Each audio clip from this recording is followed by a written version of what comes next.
It's a good neighborhood.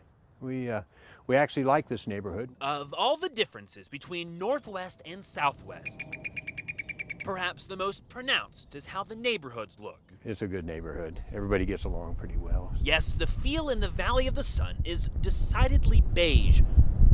And because of that, it's easy to tell when your neighbors are from Washington. Well, it's an interesting house. It does stand out a little bit, doesn't it? Ashton Fitzwater Little bit. has brought some color from Silverdale, Washington to Chandler, Arizona. You don't have that down here. Last year for the Super Bowl, he painted the logo in his yard. We had to step it up, and painting the house was the only logical thing to do. We were excited because he got out there and he was going to paint it because the trim and stuff needed to be painted. And it's like, you're going to paint it, you know? And he says, yes, I am. And he painted it the Seahawk colors.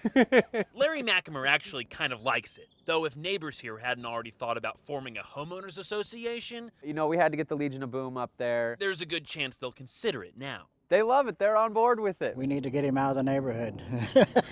Leave it to the Broncos fan next door He won't leave, though. We just have to put up with it. to maybe hold a little grudge from last year. You know it. Good neighbor. But really, that's what bonds this area together. It's definitely a football neighborhood. While all the other homes might be tan, NFL colors of all varieties are on display, You know, we have to have fresh paint for the game, game ready. though none quite as proudly as the ones right outside Larry's window. Yeah, we got a bird room in there and it looks right out on his house. So, you know. A bird room, perfect for admiring a Seahawk. You got to keep this reasonable. In Chandler, Como 4 News.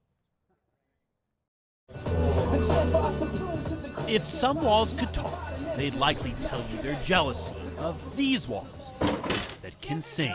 Another legendary in-studio session was British post. The music played within the confines of KEXP's Dexter and Denny studio echoes the history of Seattle. This building has had 400 to 500 bands every year in its existence. It's supported more local music than any place and maybe any station in the country.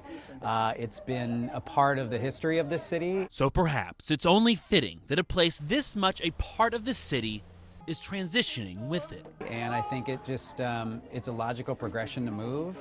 Their lease ended and the space is being developed. South Lake Union is a changing neighborhood, so KEXP's neighborhood is changing. The 10,000 vinyls have already been moved. Now all that's left is the 40,000 CDs. There's a spirit here that will never be gone. It's been a tremendous ride for us. The old soundboard, worn bare by a steady rhythm of new songs and a love of sharing them, is being turned off. All right, everybody, go, yeah! Yeah! Once the final and most important piece of the station It'd be fun if we were late. walks over There are tons of people, staff, and listeners. in its own way There's a dancing pig. to their new Seattle Center home. And he will play the very first song. The new space is 4,500 square feet, and no one denies it's better. And then where is audio? Now, they just need to get used to it Oh yeah, you do lose it up there. and wear down this new audio board It's an emotional day. Wow. Here with the same kind of magic as the last one. KEXP live from the Seattle Center and our new home. Congratulations, everybody. In Seattle, Mitch Pittman, That was hard. Como News. Now what? Oh, hi. Hi, Mom. Hi, honey. At first, you might be so taken by her smile Just say hi. that you don't even notice her hair. Do you want to show him your belly, your lines? But impossible to miss Right here. Let's show him your lines. is Layla's bravery. Hands this little should never have to hold these tubes. Yeah. But hearts this big Okay, can you put it in the pocket? can somehow fight it. She has a softball-sized tumor in her belly, and it has spread into her bones. The news came at the end of October after Jessica's husband Mike noticed a bump on Layla's stomach while changing a diaper. Doctors call it stage 4 neuroblastoma. Jessica calls it simply a living nightmare. It's the scariest thing a parent could ever go through. They want parents to be aware of the signs because they're not always obvious. Before we were diagnosed, she was just fine. Big brother Owen helps feed her and is always there to play. Family from across the country has flown in to help. And people they don't even know have started donating on Layla's GoFundMe site. And there's been strangers that have donated for Layla's bills. They've already been through 3 rounds of chemo, but the worst is yet to come. Removing the tumor, immunotherapy, radiation. And while cancer cares nothing about the innocence of a child, it's that very innocence that's now giving this family the strength to fight back. If she keeps her spirits up like she has been, she'll be fine. In Marysville, Mitch Pittman, Como News. Oh yeah? You want soap? Yeah. On your hands? Tonight is Oktoberfest and we're playing Oak Harbor. In the face of what happened here a year ago, Thank you. how insignificant this game could be. It should be a really good game.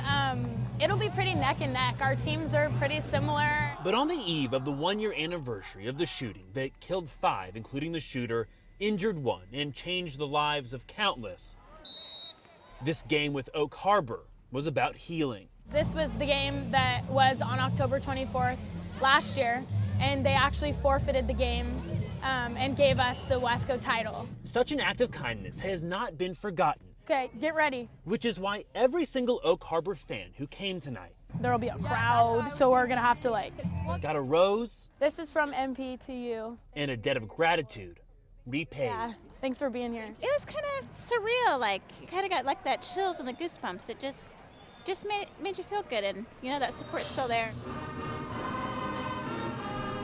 Before the game, players faced each other on the field for the national anthem, followed by a moment of silence. From then on, it was football. In the end, Oak Harbor got back the victory they forfeited a year ago. But this game was really so much more. I think it's going to be a good experience and not sad or depressing or anything like that. A reminder that while life will never be the same here, that doesn't mean life won't go on.